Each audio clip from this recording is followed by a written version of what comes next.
ഇന്ന് തൂണ് കഴിച്ചാലോ? ഇന്ന് എന്തൊക്കെയാണ് കറികൾ നോക്കാം. ഇന്ന് മുരിങ്ങക്കായും പരിപ്പും തേങ്ങ അരച്ച് വെച്ചിട്ടുള്ള കറിയാണ്. അപ്പോൾ അതിൽ നിന്ന് കുറച്ചെടുക്കാം കേട്ടോ. പിന്നെ മീൻ കറിയാണ്. മാന്തളാണ് കേട്ടോ.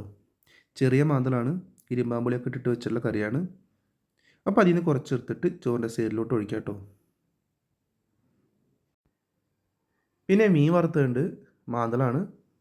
അപ്പോൾ അതിൽ നിന്ന് 1-2 പീസ് എടുത്തിട്ട് ചോറിൻ്റെ സൈഡിലോട്ട് വെക്കാം കേട്ടോ. പിന്നെ അതുപോലെ തന്നെ മുട്ട വറുത്തുണ്ട്. അപ്പോൾ അതിൽ നിന്നൊരു പീസ് എടുത്തിട്ട് ചോറിലോട്ട് വെക്കാം. ഇതൊക്കെയാണ് ഇന്നത്തെ കറികൾ. പരിപ്പ് കറി, മീൻ കറി, മീൻ വറുത്തത്, പിന്നെ മുട്ട വറുത്തത്.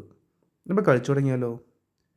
ആദ്യം ആ പരിപ്പ് കറി എടുത്തിട്ട് ചോറിൽ നല്ലപോലെ കുഴച്ചിട്ട് ആ മീൻ പൊരിച്ച് ചെയ്യുന്നൊരു പീസ് എടുക്കുക കേട്ടോ.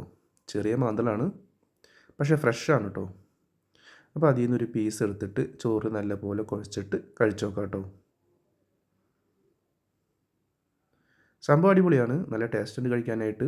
പരിപ്പ് കറി മീൻ വറുത്തത് നല്ല അടിപൊളി കോമ്പിനേഷൻ അല്ലേ? സംഭവം അടിപൊളിയാണ്. ഇനി നമുക്ക് എല്ലാം കൂടി കൂട്ടി കഴിച്ചാലോ? ആദ്യം മീൻ കറി വെച്ച് ചെയ്യുന്നൊരു പീസ് എടുത്തിട്ട് ചോറിൽ നല്ലപോലെ കുഴക്കാം കേട്ടോ. പിന്നെ അതുപോലെ തന്നെ മീൻ വറുത്തതിൽ നിന്നും ഒരു പീസ് എടുക്കാം.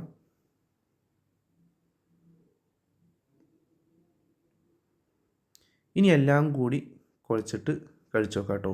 പരിപ്പ് കറിയും മീൻ കറിയും മീൻ വറുത്തതും മീൻ കറിയും എല്ലാം കൂടി മിക്സ് ചെയ്തിട്ട് ഒന്ന് കഴിച്ചു നോക്കാം. സംഭവം അടിപൊളിയാണ് കേട്ടോ. ഒരു രക്ഷയില്ല കഴിക്കാനായിട്ട്. നല്ല ടേസ്റ്റ് ഉണ്ട്. അതുപോലെ തന്നെ മുരിങ്ങക്കായ എടുത്തിട്ട് ചോറിൽ കുഴച്ചിട്ട് ഒന്ന് കഴിച്ചു നോക്കാം കേട്ടോ.